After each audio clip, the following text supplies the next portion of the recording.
ይህ አዋዜ ልዩ ዘገባ ነው።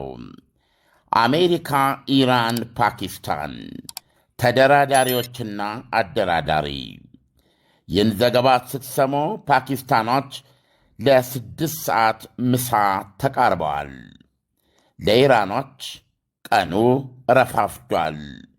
ውጭ ጉዳይ ሚኒስትር አባስ አርጋቺ ሥራ ከገቡ 2 ሰዓት አልፏል። የሻይ እረፍት ላይ ናቸው። ጦርነት ዳግም ከተቀሰቀሰ ማስገረሚያ አዳዲስ ካርዶች አሉን ሲሉ ትናንት ያስደነገጡን የፓርላማው አፈ ጉባኤ ኃያሉ ሙሐመድ ባጋር ቋሊባፍም ሥራ ገበታቸው ላይ ከተገኙ እንደዚሁ ከ2 ሰዓት በላይ አልፏል። ኢራን አሜን ብላ የሚያረካኝን ስምምነት ሰጥታ ውል ካልፈረመች በስተቀረ የጣልኩባትን የባሕር ከበባ አላነሳም በሚል እስከንልሃቸው ወደ ፕሬዚደንት ያልጋቸው የሄዱት ፕሬዚደንት ዶናልድ ትራምፕ ጭልጥ ያለ የሌሊቱ 8 ሰዓት ተኩል እንቅልፍ ውስጥ ናቸው።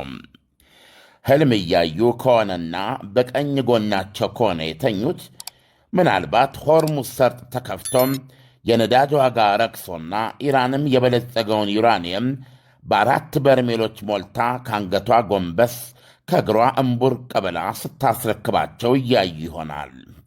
ምናልባትም መቼስ የሕልም ነገር ነውና ዝነኛ ማኅበራዊ ሚዲያቸውን ከፍተው በታወቀ የቁም ጽሑፋቸው በትምህርት አንክሮ የተደመደመ ባለ 2 ቃል ድል አውጀው ይሆናል።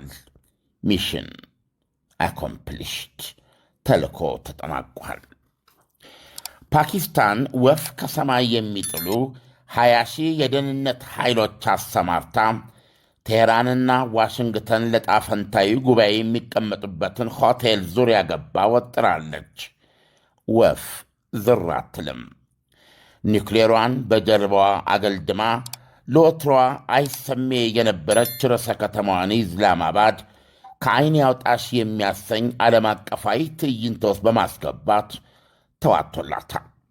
የዓለማችንን 1/5 የነዳጅና የጋዝ አቅርቦት መተላለፊያን ቆልፎ የሁሉንም የአዳም ዘር ኪስ የነካውን የአሜሪካ እስራኤልና ኢራን ጦርነትን ያቀዘቀዘና ያለ ጦርነት ወደ ዘላቂ ሰላም የሚወስድ ፍኖተ ካርታ የሚያስቀምጥ ኢስላማባድ ዲክሌሬሽን እንዲታወጅና የፋርሶቹና የሌላ ኃያሎቹ ፕሬዚደንቶች ለፊርማ ወደ ርዕሰ መዲናዋ መጥተው ግርማ እንዲያላብሷት አበክራ እየሠራች ነው ፓኪስታን። ያ ከሆነ ጎረቤት ህንድን አያድርገኝ ያሰኛል። ስትራቴጂክ ባላንጧ ጎረቤት ፓኪስታን እንዲህ ያለ ዓለምን ካሰልቺ ጦርነትና ከማይቀር ኢኮኖሚያዊ መቀመቅ የገላገለ የሰላም ጀብዱ ሰርታ ሰማያዋን በርችት ስታንቆጠቁጥና በሻምፓኝ ስትራጭ ዋይ ኒው ዴልሂ በሐፍረትና በመከፋት አመድ ብትመስል የሚያስገርም አይሆንም። በዚህ ጦርነት የአሜሪካን ኢራን ድርድር ውስጥ ስሟ ሳይጠቀስ መኖሯ ግን በማያሻማ ሁኔታ ተንሰራፍቶ የሚታይ ሀገር አለች፣ እስራኤል። በኢስላማባድ ፕሬዚደንት ትራምፕና ፕሬዚደንት ፔዜሽኪያን ዝነኛ ፊርማቸውን ይደቀድቁበት ዘንድ ፊት ለፊታቸው አትሮኖስ ላይ የሚዘረጋ ሰነድ ካለም ረቂቁን በጀት ፍጥነት ተልኮላት አንብበዋለች ማለት ነው።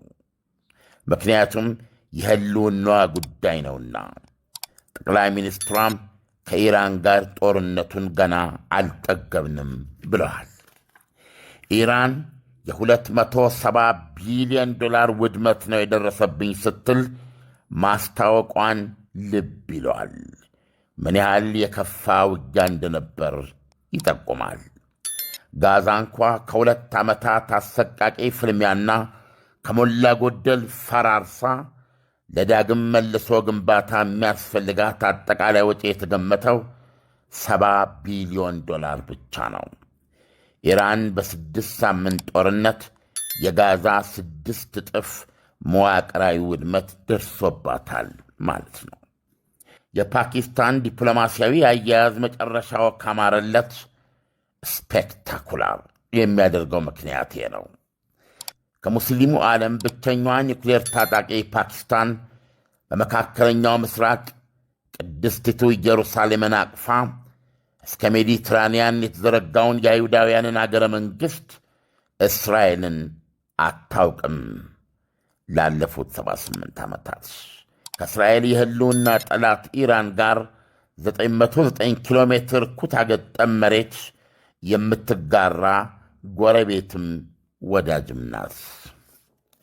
እውነታው ይህ ሆኖ ሳለም ፓኪስታን እንዴት የዚህን ጦርነት ዕጣ ፈንታ በእጇ ማስገባት ቻለች የሚለው ጥያቄ በተለይ ህንዳ የሆነ ስታስበው ይገርማል። እስራኤልን የማታውቅ አገር የእስራኤልን እሽታና ይሁንታን ማግኘት ያለበት ስምምነትን እንዴት ልታጋፍር ትችላለች ለሚለው ጥያቄ የፓኪስታን ምላሽ ያዝናናል። የማደራድረው እኮ እናቲቱንና ወዳጄን ኢራንን ነው ትላለች። የአይሁዳዊቷ አገር እስራኤል እናት ማለቷ ፓኪስታን አሜሪካንን ነው። አሜሪካን የድርድሩ ጠረጴዛ አናት ላይ ስትቀመጥ እስራኤልም አብራ እንደተሰየመች ይቆጠራል ባይናት ፓኪስታን።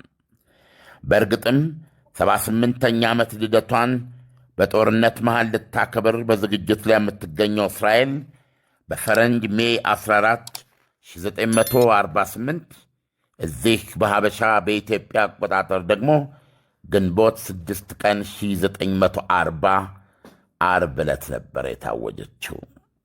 እስከ ዛሬ 28466 ቀናት በነጻነት ኖራለች። በዚህ ጊዜ ሁሉ ዓይን ሽላፈር ካሏት አረብ ጎረቤቶቿ ጋር በጋራና በተናጠል ስትቧቀስ ነው የኖረችው። አሁን ደግሞ ከእነሱ ጋር ተቧቅሳና አንዳንዴም በዝረራ አሸንፋ ትንሽ እፎይ እንዳለች በፈረንጅ 1979 በኢትዮጵያ 1971 ቴሄራንን ከሻው ዘመነ መንግሥት ነጥቀው ከራሳቸው የጠመጠሙ በትከሻቸው ግን ካላሽንኮፍ ያገለደሙ ፋርሳዊ እስላማዊ አብዮተኞች ያነጉት አዲስ በአያቶላ የሚመራ ሥርወ መንግሥት አዲስ የህልውና ጠንቋ ሆኖ እዚህ የፍጻሜ ፍልሚያ ድረስ ተዳርሰዋል። ፓኪስታን አሜሪካንን የእስራኤል እናት ማለቷ ስተት የለውም። አይሁዳዊት አገር በኢትዮጵያ 1940 ግንቦት 6 ቀን ከሌሊቱ 6 ሰዓት ወይም እኩለ ሌሊት ላይ ከቴልአቪቭ አንደርግራውንድ መጻሕፍት ቤት ውስጥ ከታወጀች አፍታ ፓኪስታን አሜሪካንን የእስራኤል እናት